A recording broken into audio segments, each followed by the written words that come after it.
আসসালামু আলাইকুম গাইস, এখন আপনাদের ঝুঁকিপূর্ণ একটা ব্রিজ দেখাইতেছি। এখান থেকে আপনাদের অনেক হুজুরের পারাপার করতেছে। এই দৃশ্য দেখলে আপনি অনেক ভয়াবহ একটা দৃশ্য দেখলেন। তারপর আপনাদের অনেক কিছু দেখার আছে। আপনারা আরেকবার আসতেছে আরেক টিম। এরা এখন আমরা না করলাম যে এখান থেকে পারাপার করুন না, এখানে পারাপার করলে অনেক ঝুঁকিপূর্ণ একটা ব্রিজ। এখানে আমাদের কিছু ক্ষুদ্র হুজুরেরা এখানে এখন আপনারা এখানে দেখেন দৃশ্যটা দেখাইতেছি। পারাপার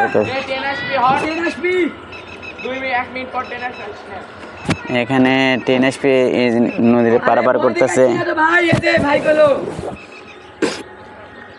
এখন পারাপার করতেছে, এখান থেকে আমরা না করলাম যে অনেক কিছু অ্যাক্সিডেন্ট দুর্ঘটনা হতে পারে, এই জন্যে ওদের পারাপার নিষেধ করে দিলাম।